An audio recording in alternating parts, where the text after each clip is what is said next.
Welcome to the Perfectionist Professional Woman podcast. This is episode 14, Truth, Facts, and Cognitive Flexibility.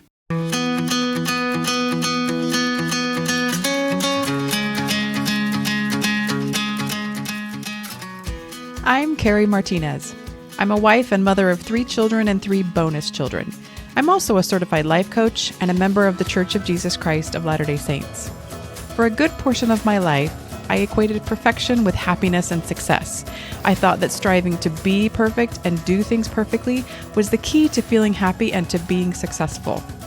I've since come to realize that perfection isn't necessary to achieve either one of those, quite the opposite in fact. And that has made such a difference in how I think, feel, and experience life. So if you're a professional woman and you'd like to know how to release perfectionism so you can trade self-doubt for self-confidence, stop beating yourself up, and start enjoying your life more, then come with me. Let's do this together.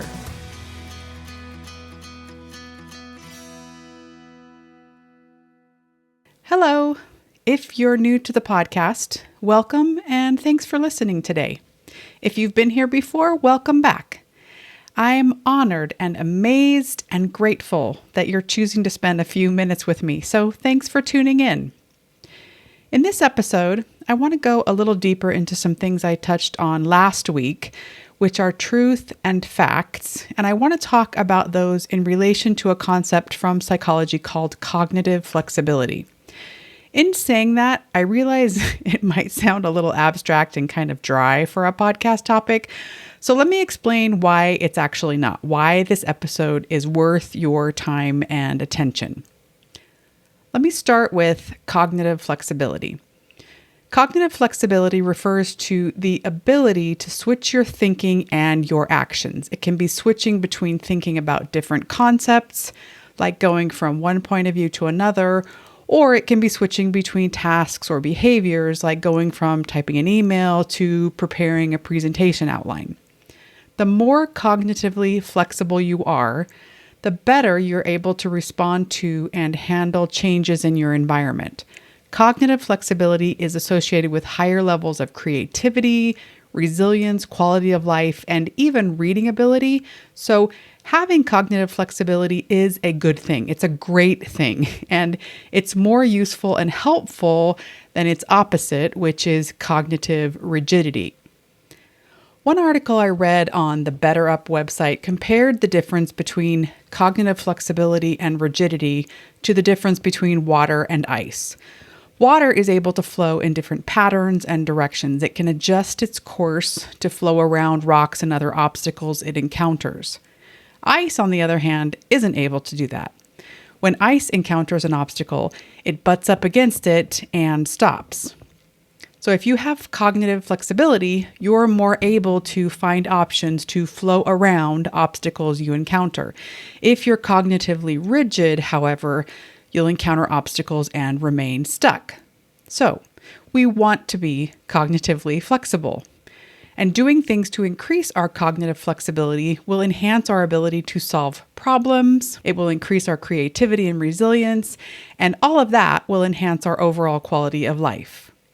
And one of the ways we can increase our cognitive flexibility is to use the model, which is the tool I talked about last week.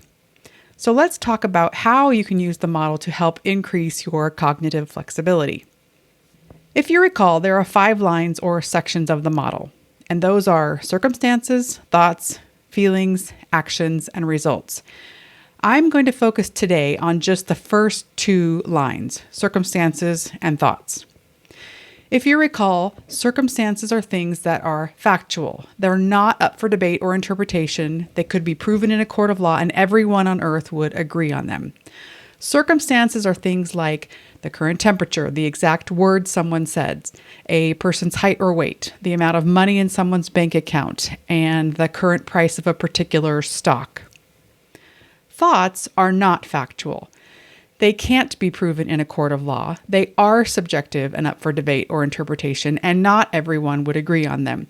Thoughts are simply sentences in our brain. They're sentences our brain made up.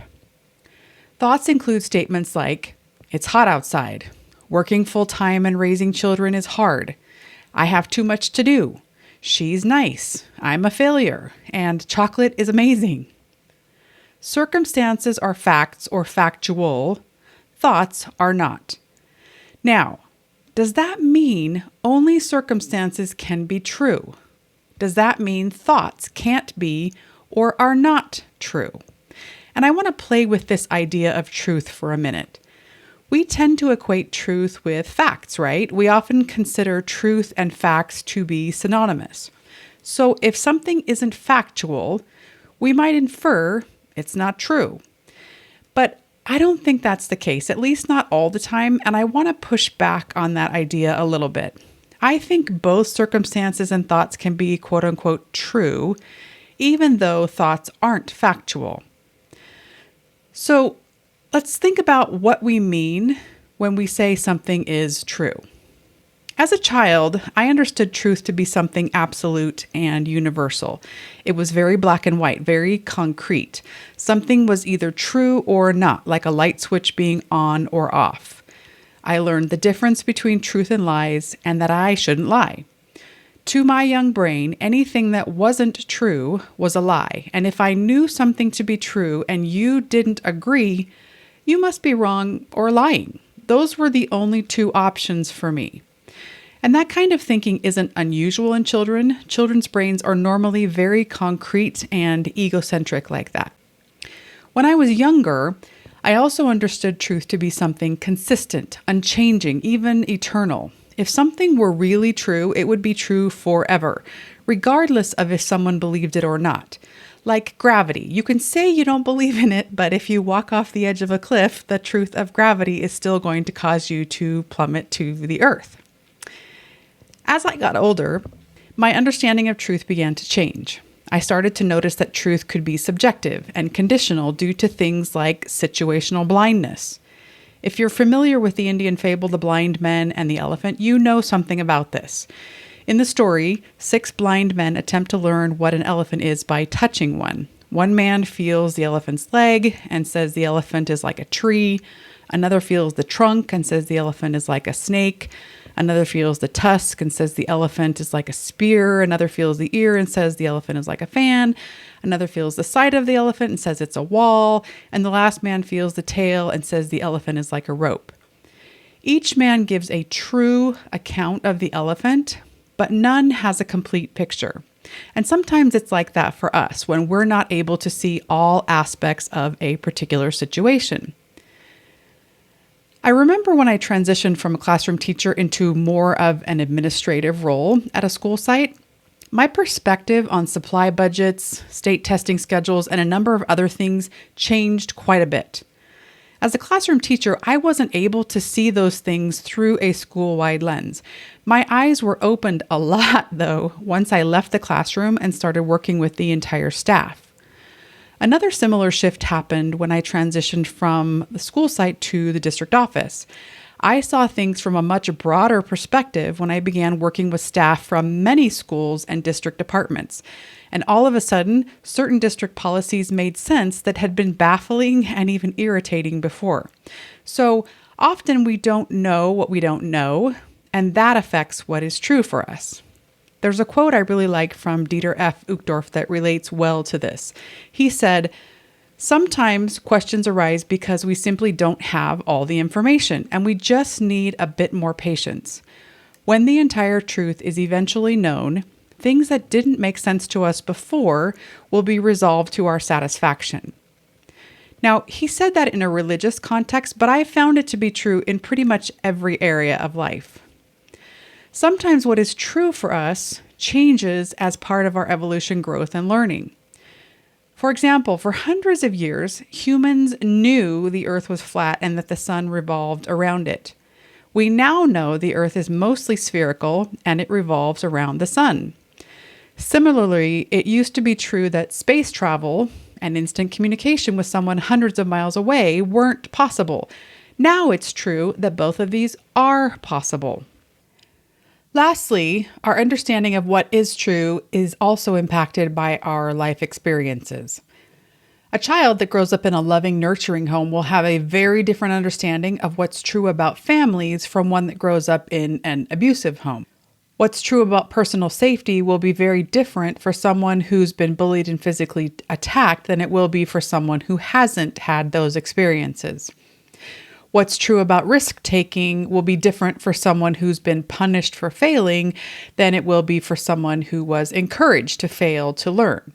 So people perceive truth differently for different reasons, and that's not a problem. At least it doesn't have to be. And this idea gets to the heart of cognitive flexibility. Being able to see things from different perspectives, being able to consider that two seemingly opposing ideas can both be true, being able to look for truth beyond what you know can be very useful and liberating. I talked a lot in last week's episode about differentiating circumstances from thoughts, differentiating facts from the stories our brains make up about those facts. And I said we can create problems for ourselves when we have thoughts we think are circumstances. We have thoughts and believe they're factual because we've been thinking them for so long, or we've never thought to question them. We just assume they're the truth of the world. When we do that, when we believe thoughts are circumstances, we limit our ability to be cognitively flexible. If we think a thought is a circumstance, if we think a thought is factual, we lose our ability to see other options. If I think it's a fact that parenting is hard, or my boss is a jerk, or I can't lose weight, or I don't know how to run my own business, I slam the door on my brain seeing other alternatives. I shut down the part of my brain that's able to consider that other things might be true. I'm then cognitively rigid and stuck. If it's a fact that parenting is hard, I can't do anything to change that. If it's a fact that my boss is a jerk, I either have to live with that or get a different boss. If it's a fact that I'm not able to lose weight, I can only either stay at my current weight or gain weight. If it's a fact that I don't know how to run my own business, I'll never be able to figure it out. In all of those situations, I'll be stuck with no other options. And that's a terrible place to be. Here's one more example. Let's say I think it's a fact that husbands and wives should share a bank account, but my husband thinks husbands and wives should each have their own accounts. If I'm convinced of the factualness of my thought, the only way for me to resolve the difference is to convince my husband I'm right, or go against my beliefs and give in to something that I know, quote unquote, to be wrong. I'm again stuck with no other options. So now let's go back to the question of how we use the model to help us increase our cognitive flexibility so we can see other options and get unstuck. The first and most important thing we can do is differentiate between circumstances and our thoughts about them. And we can do that by asking, would everyone in the world agree with this? Or can this be proven in a court of law? If you think something is true, but someone else disagrees, like my previous bank account example, that's a dead giveaway. It's a thought and not a circumstance. Husbands and wives can have joint or separate accounts. That is factual. It could be proven in a court of law. Everyone would agree. That's a circumstance. Not everyone would agree that husbands and wives should have joint accounts. So that's not a fact. That's not a circumstance. It's a thought. You can also look for words like should, always, never, and any adjectives. If adjectives or should, always, or never are included in a statement, it's almost certainly a thought and not a circumstance. For example, the HR manager said, you need to arrive at work on time each day. That is factual and could be proven in a court of law. That's a circumstance. Good employees always arrive on time to work. That's not a circumstance because not everyone would agree that arriving on time is something good employees always do. When you determine something is a thought, the next thing you can do is consider if the thought is serving you or not. Is it helpful or not? Take your focus away from the truthfulness of the thought and ask yourself, even if it's true, is this thought helping me? For example, even if it's true that I've never applied for a position like that, is that thought helping me? Even if it's true that I've never given a presentation without being nervous, is that thought serving me? Even if it's true that my mother-in-law doesn't like me, is it useful for me to think that? Ask yourself questions about your thoughts to stretch your thinking, to enable you to see other options. This is particularly helpful for thoughts that aren't serving you, but it'll increase your cognitive flexibility to do this with pretty much any thought. So ask yourself questions like, is that really true? If so, how do I know? What else might be true? How else could I think about this? How might someone else, like Oprah or your best friend or a mentor, think differently about this? How could this be happening for me? How is this perfect or helpful for me? What are my options here? How is the opposite also true? What if I did know? So let's look at some examples. Let's say you're thinking, I'm never going to get promoted. To expand your cognitive flexibility, you could ask yourself, is that really true? How do I know it's really true? Does that mean I'll never get promoted? What else might be true? How could being passed over for the promotion before be helpful for me? Next example, if you're thinking, it's too hard to work full-time and be a mom to young kids, you could ask yourself, what about this is actually easy? How is working full-time with kids easier than working full-time without kids? Or how is working full-time with kids easier than working part-time with kids? How else could I think about this? How might my best friend or Jennifer Garner or even Beyonce think about this?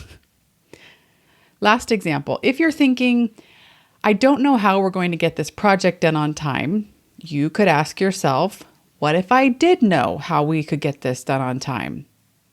How might Oprah or my mentor think about this? What are our options here? So I hope you can see that in each of those examples, the point wasn't to convince yourself that your thought was wrong or that you needed to change it. You never need to change what you're thinking if you don't want to, because you have agency over your thoughts.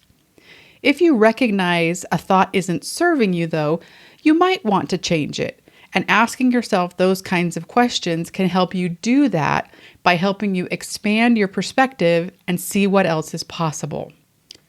The last thing I want to talk about is increasing your cognitive flexibility when you're thinking or believing something and someone else is thinking or believing something different. I gave an example earlier about husbands and wives sharing or having separate bank accounts.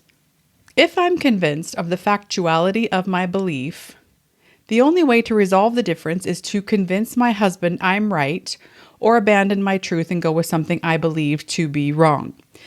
But what if we're both right? What if what I think is true and right for me and what he thinks is true and right for him?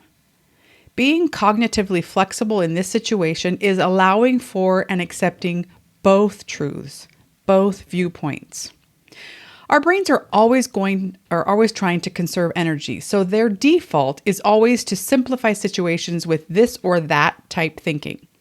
Like, I'm right, so you're wrong, or vice versa. It's one way or another. Our brains are not so good at recognizing two seemingly opposing ideas could both be true. But if we take a minute to look beyond our brain's default this or that thinking, it's easier for us to see that one viewpoint isn't correct at the expense of the other. Sometimes both can be true. This again is not to say that you need to change your mind about what you think is true. But can you allow that something different might be true for someone else? Cognitive flexibility allows you to recognize that you don't need to make someone else's beliefs wrong for your beliefs to be right. You can let go of the burden of trying to convince the other person to think and believe as you do, and you can simply accept them and their beliefs as they are. It is a beautiful, peaceful way to live. My husband and I have similar beliefs and preferences in a lot of areas, but we definitely don't align on everything. And in the early years of our marriage, I remember worrying and feeling anxious when we didn't see eye to eye on things. I would then either try to convince him my views were correct, or more than likely, most of the time, I made some passive-aggressive comment about his views being wrong. Well, one of the things I've always admired about my husband is that he stands up for what he believes. He's not afraid to challenge others if he thinks they're wrong, and he doesn't cave to peer pressure. So, you can imagine how successful I was when I tried to convince him he was wrong. Yeah, it didn't usually turn out like I wanted. Anyway, years later, I was being coached on one of those kinds of situations. And I remember I was upset and worried about our marriage because we weren't being one as the scriptures say man and wife should be. My coach then asked me if being one meant we had to agree all the time, that we had to have the same opinion on everything. And a big light bulb went off in my head at that moment.